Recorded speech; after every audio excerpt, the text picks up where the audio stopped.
రవి ప్రకాష్ సిలికానాంధ్ర ఆసుపత్రి Kuchipudi super speciality వైద్య సేవలు పూర్తిగా ఉచితం. బూతులో మెజారిటీ వస్తే కదా మనం గెలిచేది. మరి ఇప్పుడు ఆ బూతులో మెజారిటీ తేవడానికి మన అందరి కార్యకర్తలు సిద్ధమా?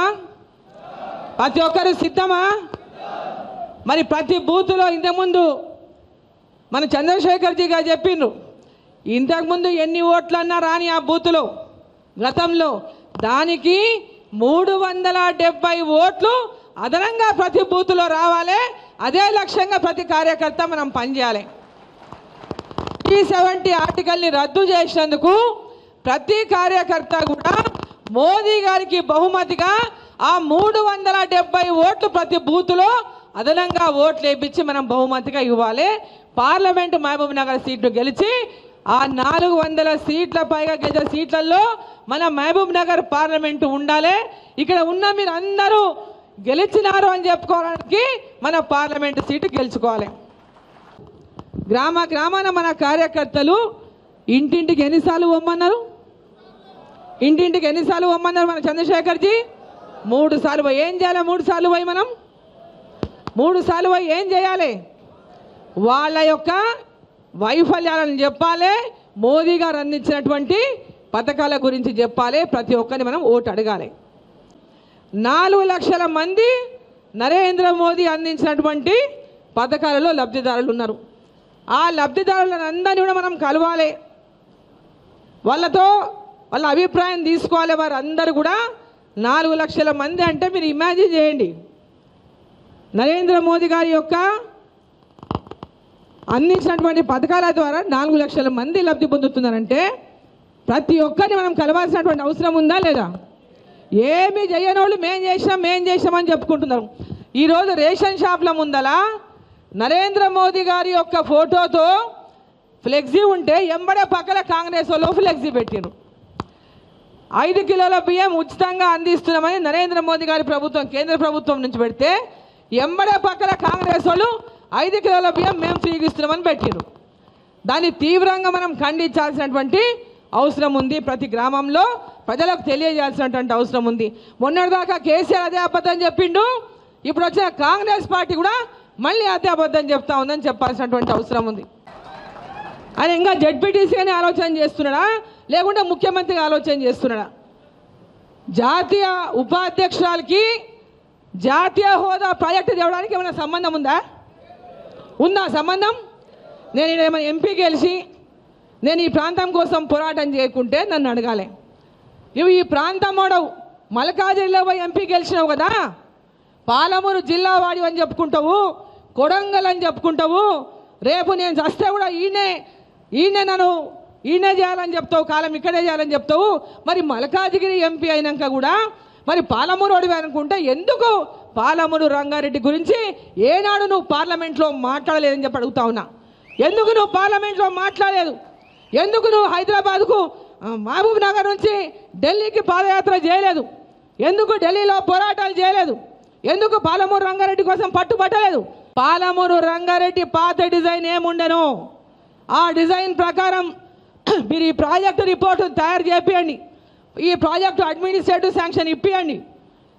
ఖచ్చితంగా ఈ ప్రాంతంలో ప్రజలు రేపు నన్ను పార్లమెంటుకు గెలిపిస్తారు. నరేంద్ర మోదీ గారి దగ్గర ఈ పాలమూరు జిల్లాకి తప్పకుండా పాలమూరు రంగారెడ్డి ప్రాజెక్టు కోసం నీళ్లు తీసుకొస్తా, జూరాలకెళ్ళి ప్రాజెక్టు తీసుకొని రావని చెప్పి నేను ఈ సందర్భంగా డిమాండ్ చేస్తా ఉన్నా. ఈరోజు 1 లక్ష ఎకరాలకు నువ్వు నారాయణపేట లిఫ్ట్, కొడంగల్ లిఫ్ట్ అని పెట్టి 50 వేల ఎకరాలే 69 జీవో కింద 50 వేల ఎకరాలకే అది. ఎందుకు నువ్వు మరి మొత్తం పాలమూరు రంగారెడ్డిని రివైజ్ చేసి సేమ్ పాత డిజైన్ అప్రూవ్ చేసి దీన్ని ఎందుకు టేకప్ చేయలేదని చెప్పి నేను ప్రశ్నిస్తా ఉన్నా. ఎందుకు ఈ ప్రాంతం మీద మీకు చిత్తశుద్ధి లేదు? అంటే మీకు కేవలం రాజకీయాలు చేయడం తప్పితే ఈ ప్రాంత ప్రజల మీద కానీ రైతుల మీద కానీ మీకు చిత్తశుద్ధి లేదు. ఈ ప్రాంత అభివృద్ధి మీద మీకు చిత్తశుద్ధి లేదు. ఈరోజు ఎక్కడికెళ్ళో బయటికెళ్ళి వచ్చి ఈడికెళ్ళొచ్చి ఈ ప్రాంత ప్రజలకు సేవ చేస్తే నమ్మకం మన వాళ్ళకు ఉందా?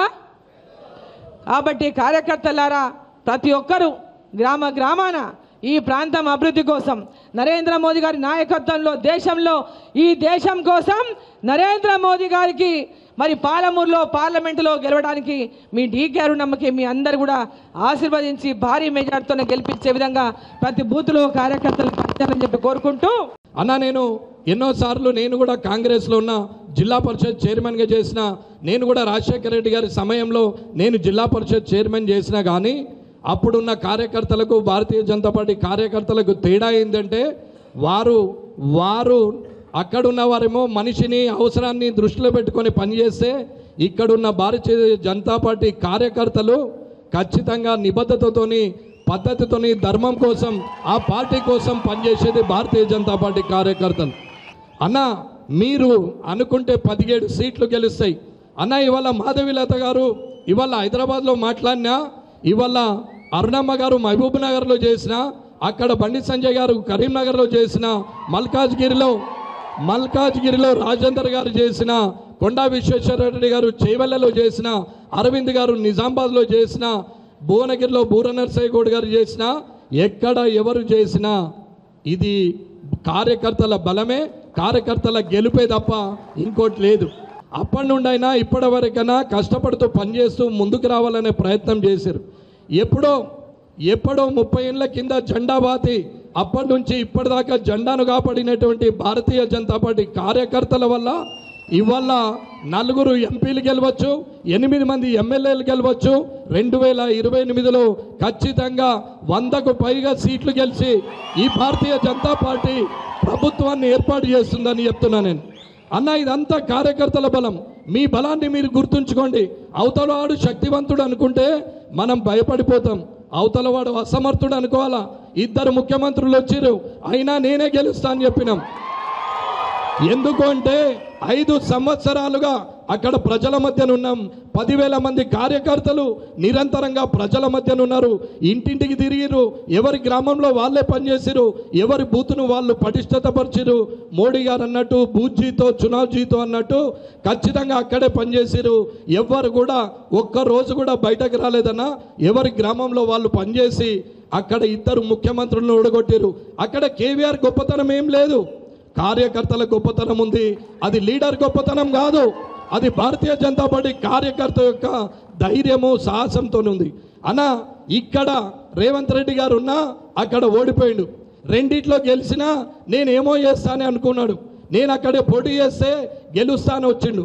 అన్న అక్కడ ఓడిపోతా అని తెలిసి ఇక్కడ కొడంగల్కి వచ్చి దండం పెట్టుకుంటా తిరిగి, నాయనా నేను ముఖ్యమంత్రి అయితే నన్ను గెలిపిరంటే గెలిచిండే తప్ప లేక ఇక్కడ కూడా ఓడిపోయేటోడు. అన్న లీడర్ అనేవాడు క్యాన్వసింగ్ చేయకుండా గెలవాలా. పక్క కాన్స్టిట్యున్సీలో క్యాన్వసింగ్ చేసుకొని తన సొంత కాన్స్టిట్యున్సీని వదిలితే ముఖ్యమంత్రి అయితే అది గొప్పతనం. కానీ నీ కాన్స్టిట్యున్సీలో 10 సార్లు తిరిగి నీ అన్నదమ్ముల్ని ఇన్ఛార్జీలుగా పెట్టుకొని నువ్వెళ్ళి అక్కడ దండం పెట్టుకుంటూ గెలిస్తే నీ గెలుపేం గెలుపు కాదు. అది కేసీఆర్ గారి మీద వ్యతిరేకతతోని కాంగ్రెస్ పార్టీకి మరిన ఓట్లే తప్ప అది రేవంత్ రెడ్డి గారి గొప్పతనం కాదు. పాపం ఆయన 2006లో నేను ఆయన ఒకటేసారి జడ్పీటీసీ చేసినాం. రెడ్డి హాస్టల్లో 2 ఒకటేసారి ఉన్నాం. 2008లో నేను జిల్లా పరిషత్ చైర్మన్ అయినా. ఆయన 2008లో ఎమ్మెల్సీ అయ్యిండు. ఆ తర్వాత 2009లో ఎమ్మెల్యే అయ్యిండు. నేను 2009-11 వరకు జిల్లా పరిషత్ చైర్మన్ ఉన్నాం. 14లో ఎమ్మెల్యే గెలిచిండు, 18లో ఓడిపోయిండు, 19లో ఎంపీ అయిండు, 20లో పిసిసి ప్రెసిడెంట్ అయిండు, 23లో ముఖ్యమంత్రి అయిండు. ఇది ఆయన అదృష్టమే తప్ప ప్రజల ఆశీర్వాదంతో గెలిచింది ఎక్కడా లేదు. ఆయన తప్ప ఆయన చుట్టుపక్కల ఉన్నటువంటి వ్యక్తుల గురించి ఆలోచించే వ్యక్తి కాదు. నేను ఎప్పుడు పైన ఉండాలా, నేను ఎంతమందిని తొక్కైనా పైకే వస్తానే ఆలోచించే రేవంత్ రెడ్డి గారు ఎక్కువ రోజులు ఉండే ప్రసక్తి లేదు. ఎందుకంటే ఆయనే చెప్పుకున్నాడు, బీఆర్ఎస్ బీజేపీ కలిసి నన్ను కూల్చేయాలని చూస్తున్నదని. మరి నువ్వెందుకు తోలుకపోయినావు నాయన ఇద్దరిని బీఆర్ఎస్లోకి వెళ్ళి? నీకేం పని? ఆనాడు మొత్తుకున్నావు కాంగ్రెస్ నుంచి బయటకు వెళ్తుంటే అందరినీ కొంటున్నారు, ఇట్లా చేస్తున్నారు అట్లా చేస్తున్నారు కేసీఆర్ గారు అని చెప్పి. ఇవాళ కేసీఆర్ గారు ఎక్కడైతే ఉంచిరో అక్కడే నాక్కుంటూ నువ్వు ఇవాళ నువ్వు మళ్ళీ అదే పని చేస్తున్నావు. కేసీఆర్ గారి వెనకాలే పరిగెత్తుతున్నావు తప్ప మీరు చేసింది ఏమి లేదు. ముఖ్యమంత్రి గారు రేపొద్దున ప్రజలందరూ ఆలోచిస్తున్నారు.